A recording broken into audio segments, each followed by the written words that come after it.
చంద్రబాబు నాయుడిని కుప్పంలో ఓడించాలన్నటువంటి జగన్మోహన్ రెడ్డి కోరిక మేరకు అక్కడ సీరియస్ ఎఫర్ట్ పెట్టింది పెద్దిరెడ్డి రామచంద్రారెడ్డి.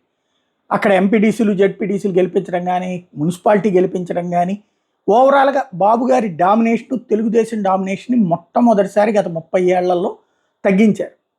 అసెంబ్లీ ఎలక్షన్లో చివరికి చంద్రబాబు గారు అక్కడ ఇల్లు కట్టుకోవాల్సిన పరిస్థితి కానీ, లేదా స్వయంగా భువనేశ్వర్ గారు అక్కడ కూర్చోవాల్సిన పరిస్థితి వచ్చింది అంటే, పదే పదే ఎక్కువ సార్లు చంద్రబాబు గారు అక్కడికి వెళ్లాల్సి వచ్చిందంటే, ఆ విధమైనటువంటి గేమ్ నడిపించడంలో పెద్దిరెడ్డి సక్సెస్ అయ్యారు. ఇప్పుడు అందుకే పెద్దిరెడ్డి ఫ్యామిలీని టార్గెట్ చేస్తున్నారు. పెద్దిరెడ్డి కుమారుడు మిథున్ రెడ్డి యాక్చువల్గా లిక్కర్ కేసులకు సంబంధించినటువంటి దాంట్లో మిథున్ రెడ్డికి ఎలాంటి ఆధారాలు దొరక్కపోయినా సరే మిథున్ రెడ్డిని మెన్షన్ చేయడానికి రీజన్ అదే.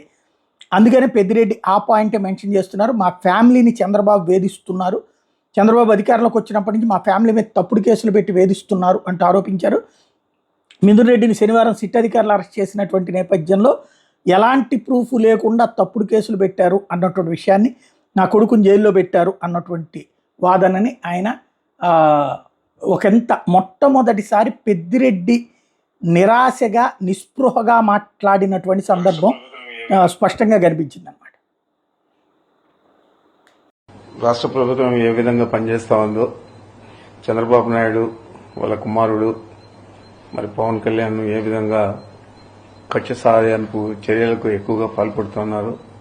గతంలో కూడా ఇదే మిథున్ రెడ్డిని అప్పుడు ఎంపీగా ఉన్న తరుణంలో ఎయిర్పోర్ట్లో ప్యాసింజర్లందరినీ కూడా, ఇంటర్నేషనల్ ప్యాసింజర్లందరినీ కూడా వదిలేసి ఎయిర్ ఇండియా ఫ్లైట్ వెళ్ళిపోతే ఆ ఎయిర్ ఇండియా మేనేజర్ను నిలదీసినందుకు కొట్టాడని చెప్పి తప్పుడు కేసు పెట్టి అప్పుడు కూడా అరెస్ట్ చేశారు.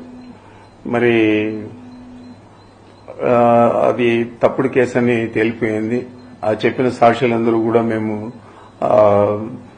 చంద్రబాబు ప్రోద్బలంతో చెప్పాల్సి వచ్చిందని చెప్పి ఆ రోజు చెప్పారు. అధికారాన్ని అడ్డం పెట్టుకొని చంద్రబాబు ముఖ్యమంత్రిగా ఆ రోజు వ్యవహారం తీరు ఏ విధంగా ప్రజలందరూ కూడా గ్రహించారో మనమంతా కూడా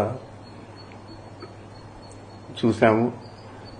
ఇది చంద్రబాబు నాయుడు చేసిన చాలా తప్పుడు కేసును పెట్టి ఒక పార్లమెంట్ సభ్యుల్ని ఈ విధంగా వేధించారని చెప్పారు.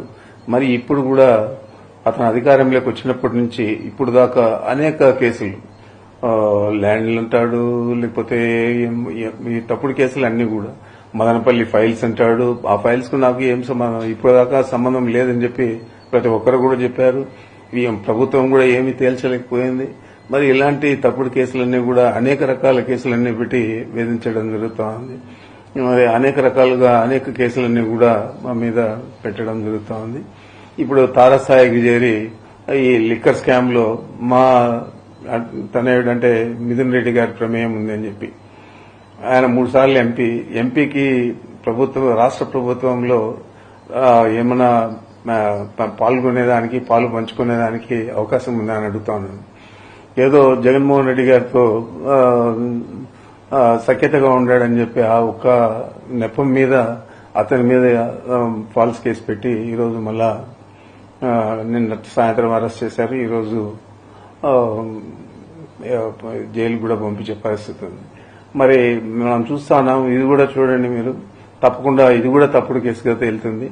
మరి ఇలాంటి తప్పుడు కేసులన్నీ పెట్టి ప్రభుత్వాన్ని నడుపుతూ ప్రతిపక్ష పార్టీలను అదుపులో తీసుకోవాలనే ఒక వేరే ఆలోచన చంద్రబాబు నాయుడు చేస్తున్నాడు.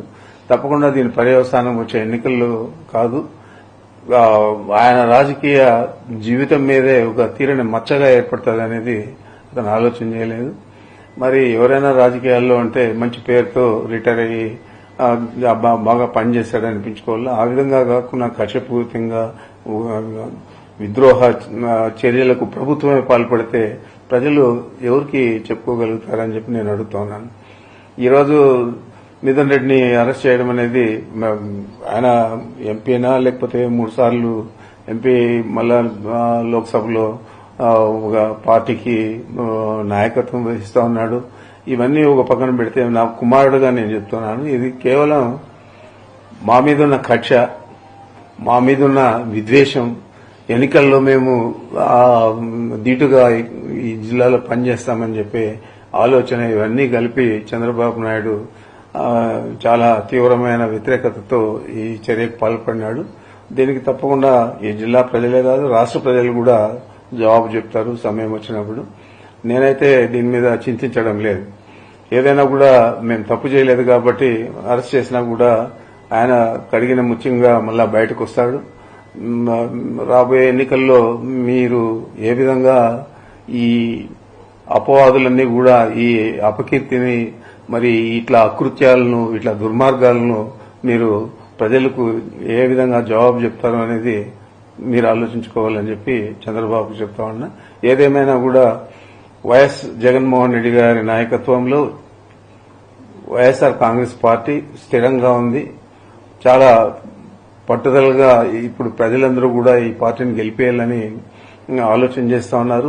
మనం చూసాము, ముగ్గురు ఎస్పీలు, డిఐజీ, 2000 మంది పోలీసులను పెట్టి రోడ్లన్నీ కూడా అడ్డపడి కనీసం రైతులను మామిడి రైతులను కలిసేదానికి కూడా అవకాశం లేకుండా చేయాలని ఆలోచన చేస్తే ఏ విధంగా ఒక్క ఉదుపులో కొండలో గుట్టలు ఎక్కి తోటల్లోనూ చెట్లలోనూ అంతా కూడా వచ్చి వేలాది మంది అత్యధికంగా ఎప్పుడు కూడా ఎన్నికల తర్వాత అంత పెద్ద గ్యాదరింగ్ వైఎస్ఆర్ కాంగ్రెస్ పార్టీ కార్యకర్తలు, నాయకులు, మామిడి రైతులు ముఖ్యంగా కలిసింది లేదు.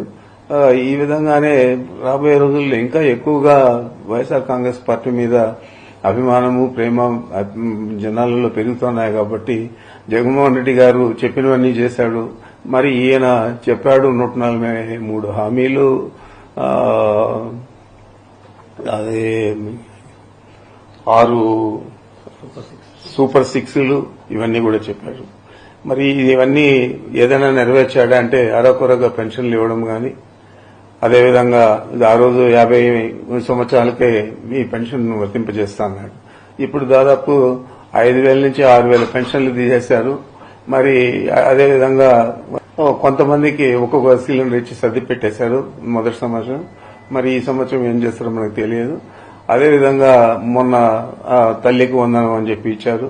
13,000 చిల్లర కోట్లు కావాల్సి వస్తే కేవలం బడ్జెట్ లో 8,000 చిల్లర పెట్టి ఇచ్చిందేమో 3,000 చిల్లర కోట్లు మాత్రమే ఇచ్చారు.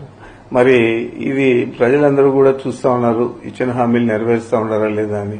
మరి ఏ విధంగా మీరు ఒక సంవత్సరంలో ఎవరిని కూడా పట్టించుకోకుండా, ఏ హామీలు నెరవేర్చకుండా మహిళలను, రైతులను, పురుషులను, విద్యార్థులను, నిరుద్యోగులను అందరినీ కూడా మోసం చేశారు. మరి ఇదంతా కూడా కప్పిపుచ్చుకోవాలని చెప్పి ఈ లిక్కర్ స్కామ్ అని ఇంకోటని తీసుకొచ్చి ప్రధానమైన పార్టీకి పట్టుకొమ్మలుగా ఉన్న నాయకులందరినీ కూడా మీరు అరెస్ట్ చేసే పరిస్థితులకి దిగజారంటే మీ ప్రభుత్వం పనితీరు ఏ విధంగా ఉందో, మీ పెర్ఫార్మెన్స్ ఏ విధంగా ఉందో, మీరు పార్టీని ఏ విధంగా నడపాలనుకున్నారో, ఒక దుర్మార్గంగా అణచివేత ధోరణిలో నడపాలనుకుంటా ఉన్నారు.